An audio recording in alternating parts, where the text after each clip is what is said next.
السلام علیکم ورحمۃ اللہ وبرکاتہ۔ دوستو کیا حال ہے آپ کا؟ سب خیریت سے ہیں؟ میرا نام حسنین اعجاز ہے۔ کچھ قرض ہوتے ہیں زندگیوں پر جس کا ادا کرنا ہر غیرت مند انسان چاہتا ہے کہ اس کا وہ قرض ادا ہو، تو ہم پر بھی کچھ قرض ہیں، ان قرض کی ادائیگی بہت زیادہ ضروری ہے۔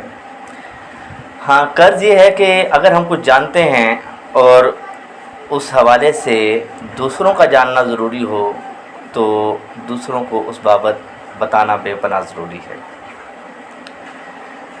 تاریخ کا طالب علم ہونے کے حیثیت سے میں یہ بات بہت زیادہ ضروری سمجھتا ہوں کہ ہر مسلمان کو، بالخصوص ہر پاکستانی مسلمان کو، آزادی ہند، اس کا پس منظر اور اس میں کردار ادا کرنے والی جماعتوں کے بارے میں جاننا بے پناہ ضروری ہے۔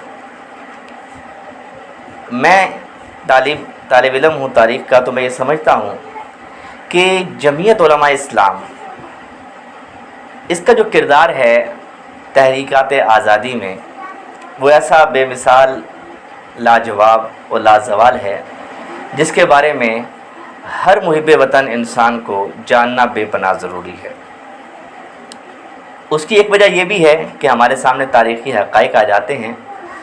دوسرا، ہمارے سامنے یہ بھی آ جاتا ہے کہ جب ایسے حالات ہوں تو ہمیں کیسا رویہ اختیار کرنے کی ضرورت ہوتی ہے، کیونکہ بات ماضی کی ہے اور عزیزان، ماضی ایک ثابت شدہ حقیقت کا نام ہے، اس کو جھٹلایا نہیں جا سکتا۔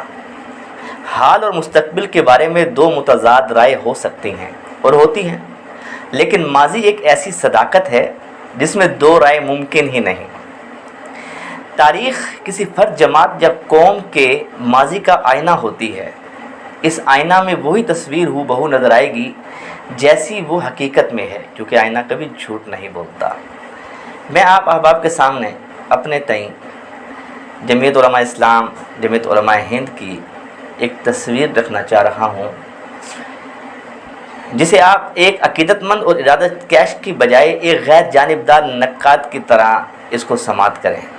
اگر آپ اس جماعت کی صحیح، حقیقی اور واقعی تصویر دیکھ لیں اور پھر آپ کا دل مطمئن ہو گیا تو میں سمجھوں گا کہ میری محنت کسی درجے میں ٹھکانے لگ گئی ہے۔ حضرات محترم، جمعیت علماء اسلام کی تاریخ کے حوالے سے اس کا آزادی کے اندر کیا موقف رہا ہے اور اس کے اوپر کیا کیا حادثات پیش آئے اور کیا کیا ان کے ساتھ معاملات ہوئے، ان کا موقف کیا تھا، وہ ساری چیزیں ہم نے کوشش کی ہے کہ جتنی کتابیں میسر آئیں ان کا مطالعہ کر لیا جائے، اور بالخصوص جو جمعیت علماء اسلام کے خطبات صدارت ہیں ان کے حضرات کے، وہ ہمارے سامنے ہوں تاکہ ہم ان سے ان کا جو موقف ہے وہ حاصل کر سکیں اور ہمیں بات سمجھ میں آئے کہ حقیقت کیا ہے۔ تو خیر، اصل میں ہمیں ایک بات ضرور سمجھ لینی چاہیے کہ ایک جمعیت علماء اسلام اب ہے اور ایک جمعیت علماء اسلام تب تھی، دونوں میں بہت فرق ہے۔